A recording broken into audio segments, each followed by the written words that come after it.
Le Seigneur soit avec vous.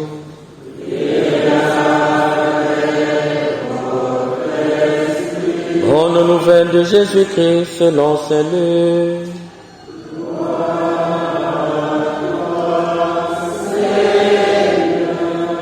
Luc au chapitre 1, le verset 26 à 38. Veuillez vous asseoir. En ces temps-là, l'ange Gabriel fut envoyé par Dieu dans une ville de Galilée appelée Nazareth à une jeune fille vierge, accordée en mariage à un homme de la maison de David appelé Joseph. Et le nom de la jeune fille était Marie. L'ange entra chez elle et dit: Je te salue, comblée de grâce, le Seigneur est avec toi. À cette parole, elle fut toute bouleversée et elle se demandait ce que pouvait signifier cette salutation.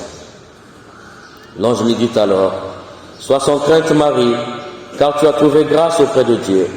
Voici que tu vas concevoir et enfanter un fils, tu lui donneras le nom de Jésus. Il sera grand, il sera appelé fils du Très-Haut. Le Seigneur Dieu lui donnera le trône de David son père. Il régnera pour toujours dans la maison de Jacob et son règne n'aura pas de fin. Marie dit à l'ange: Comment cela va-t-il se faire, puisque je ne connais pas d'homme? L'ange lui répondit: L'Esprit Saint viendra sur toi, et la puissance du Très-Haut te prendra sous ton ombre. C'est pourquoi celui qui va naître sera saint, il sera appelé Fils de Dieu. Or, voici que dans sa vieillesse, Élisabeth, ta parente, a conçu elle aussi un fils, et en est à son 6e mois, alors qu'on l'appelait la femme stérile. Car rien n'est impossible à Dieu. Marie dit alors: Voici la servante du Seigneur, que tout m'advienne selon ta parole. Je vais vous mettre debout. Acclamons la parole de Dieu.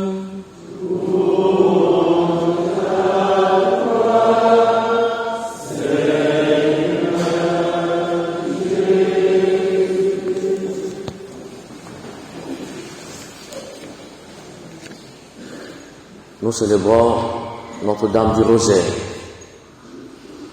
En célébrant Notre-Dame du Rosaire, l'Église t'invite ce matin à ne pas être un militaire qui part au front sans armes. Un militaire qui part au front sans armes est sûr qu'il mourra. Et chacun de nous a reçu de Dieu la grâce d'avoir une arme. Dans toutes les religions du monde, les religieux ont toujours une arme. Cette défaite de la Pente que nous faisons mémoire aujourd'hui, les chrétiens ont battu les musulmans grâce au chapelet. Et quand les musulmans sont partis, ils se sont dit: comment nous avons été vaincus par un chapelet? Cela a donné naissance chez eux aussi à la fabrication d'un chapelet qu'ils appellent Misbaha. Misbaha, chez les musulmans, c'est leur chapelet qui contient 99 grammes. Et là où c'est intéressant, chers frères et sœurs, c'est que dans les 99 grammes des musulmans, ils ont répété l'âge de Jésus, de sa mort, 33 ans x 3, ce qui donne 99. On se rend compte que même dans l'islam, ils reconnaissent plus ou moins, même s'ils ne veulent pas, mais il y a la place de Jésus. Jésus force sa place dans l'islam. Et le musulman, chaque jour, il fait son chapelet, il répète Allahu Akbar, Dieu est grand. Pourquoi? Parce qu'il veut toujours être en connexion avec Dieu. C'est son arme de combat. Quand on rentre aussi dans l'hindouisme, ils ont aussi leur chapelet, le Mahala. Le Mahala, c'est le chapelet des hindouistes qui leur permet d'être en concentration avec le monde spirituel. Quand on rentre dans le bouddhisme, ils ont aussi leur chapelet, le Japamala, avec son grain, le nom de Bouddha. Le bouddhiste répète son chapelet chaque jour pour soigner son âme, apaiser son âme et être en contact avec Bouddha. Alors toi qui es religieux de la religion chrétienne et tu veux vivre sans un chapelet, c'est toi qui critiques le chapelet. C'est toi qui insultes les catholiques parce qu'ils ont les chapelets. Et toi qui es catholique, tu as honte de ton chapelet. Tu es un militaire au front sans armes. Nous avons la grâce d'avoir le chapelet qui est une arme pour nous, pour combattre l'ennemi.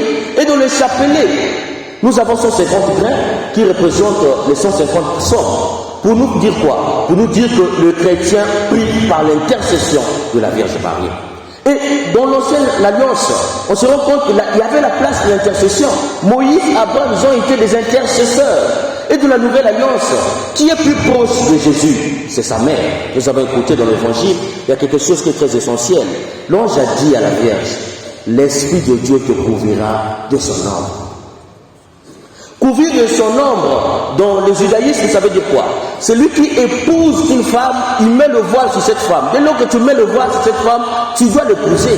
Et c'est le geste que le Saint-Esprit a fait sur la Vierge Marie. C'est pourquoi on dit dans l'Église, la Vierge Marie, l'épouse du Saint-Esprit. Et si elle est l'épouse du Saint-Esprit, ça veut dire qu'il y a une connexion particulière entre elle et son Fils, entre elle et le Saint-Esprit. Alors si elle parle à Jésus, si elle parle au Saint-Esprit, le Saint-Esprit l'écoute. C'est pourquoi on fait notre chapelet. Alors pourquoi tu as honte de ton chapelet? Dans le bus, parce que tu vois les gens, tu caches ton chapelet, tu as honte. Celui qui a honte de moi devant les hommes, dira Jésus, j'aurai honte de lui devant le Père. Pourquoi tu n'affirmes pas ta foi?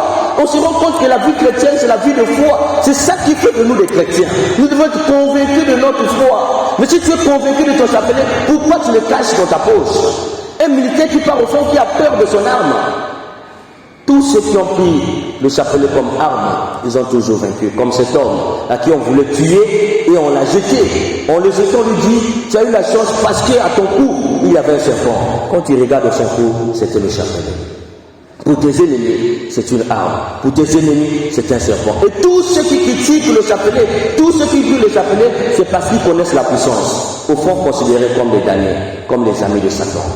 Ayons la force et la joie d'avoir toujours le chapelet avec nous. Et n'hésitons pas à réciter le chapelet, car c'est notre arme pour combattre le diable.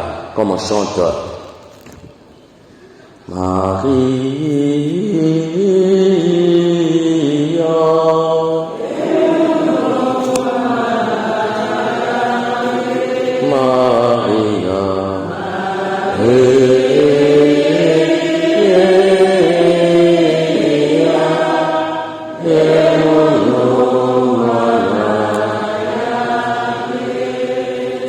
qui a le chapelet se considère pour la Vierge comme un enfant et Marie comme une bonne mère est prête à rentrer dans les feux pour cet enfant.